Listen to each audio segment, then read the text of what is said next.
Hello everyone, welcome to my YouTube channel Literatureship. आज की इस वीडियो में हम कवर करने वाले हैं द ऑथर फिलिप लार्किन को। फिलिप लार्किन का फुल नेम था फिलिप आर्थर लार्किन। इनकी डेट ऑफ बर्थ है 9 अगस्त 1922 और डेट ऑफ डेथ है 2 दिसंबर 1985।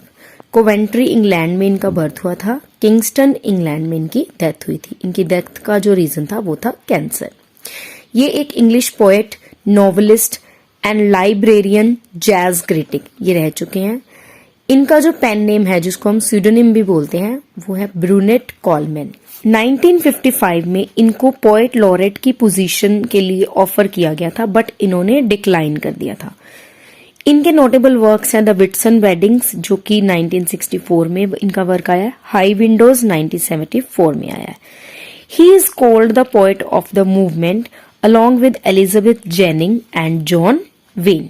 इनकी फर्स्ट बुक है जो पोएट्री की, वो है द नॉर्थ शिप, जिसमें 32 पोएम्स थी और ये इनका वर्क 1945 में आया था। उसके बाद इनका जो वर्क था वो था एक नॉवेल जिसका नाम था जिल 1946, और उसके बाद फिर से एक नॉवेल आया ए गर्ल इन विंटर, जिसका ईयर है 1947। Inspired by D.H. लॉरेंस। ये D.H. लॉरेंस से काफी ज्यादा इंस्पायर्ड थे। थ्रू आउट लाइफ इन्होंने शादी नहीं करवाई। इनको पोस्ट वॉर पोएट भी कहा जाता है। जैसा कि मैंने आपको बताया, इनकी फर्स्ट कलेक्शन ऑफ पोएम जो थी वो थी द नॉर्थ शिप, और इनकी सेकंड कलेक्शन ऑफ पोएम्स है द लेस डिसीव्ड, जो कि आई थी 1955 में। 29 पोएम्स थी इसमें। उसके बाद the Whitson weddings 1964, high Windows 1974। This one is the important work. He was named after Sir Philip Sidney. इनका नाम जो था सर फिलिप सिडनी के नाम से रखा गया था। He has contributed to the Daily Telegraph from 1961 to 1971. This was an English newspaper जो कि इनका एक कॉलम आता था उसमें all what jazz a record diary करके। तो उसमें इन्होंने 1961 से लेके 1971 तक काम किया है। At the age of 15, he wrote his first poem in 1938, Winter Nocturne। ये जो इनका वर्क था, ये इन्होंने यीट्स, W.B. यीट्स से इन्फ्लुएंस्ड होकर लिखा था, जो कि इनकी स्कूल मैगजीन में पब्लिश हुआ था।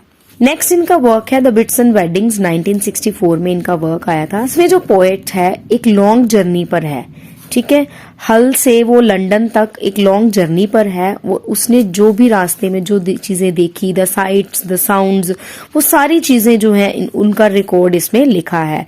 पैरागन स्टेशन से वो जा रहा है on a Whitson Saturday afternoon को, लंदन की तरफ वो जा रहा है। It's collection of 32 poems.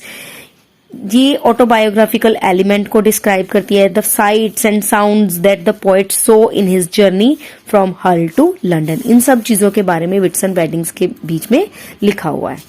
Next इनका एक और इम्पोर्टेंट वर्क हाई विंडोज 1974, जो कि 24 पोएम्स की कलेक्शन है। This is an ironic tribute to the sexual freedom and permissiveness of 1960s। He had admiration for D.H. Lawrence, Lady Chatterley's Lover. ये जो work था ये एक सेक्सुअल फ्रीडम के ऊपर लिखा गया है। D.H. लॉरेंस के वर्क लेडी शटरलेज लवर से एडमायर होकर लिखा गया है। इसका जो ओपनिंग स्टैंजा है वो है When I see a couple of kids and guess he's fucking her and she is taking pills or wearing a diaphragm, I know this is the paradise everyone old has dreamed of all their lives। मैंने couple of kids को देखा, means 2 बच्चों को देखा। They were having intercourse and the girl was taking pills and wearing a diaphragm, means to avoid her pregnancy she was doing all these things. I know this is the paradise, कि उनके लिए ये जो क्या था, paradise था, because every one old they were having just dreamed of such sexual freedom. Okay, so all this was discussed in this poem. Next is anus mirabilis. Anus mirabilis जो title है इसका मीन्स है the year of miracles. MCMX1B. This is the Roman number for the year 1914. It focuses on the year 1914, the year of the outbreak of the First World War. इस जो work है इनका, इसमें इन्होंने first world war के outbreak के बारे में बात की हुई है। बाकी ये जो मैंने पेंसिल से मार्क किए हैं, church going, high Windows, anus mirabilis, toads, ये इनके कुछ इंपॉर्टेंट वर्क है। अगर आप फिलिप लार्किन ऑथर की प्रिपरेशन कर रहे हो तो आप ये वर्क जो है जरूर पढ़िएगा। Thank you for watching this video. Like this, share this and subscribe my channel if you have not done so. Thank you. God bless you.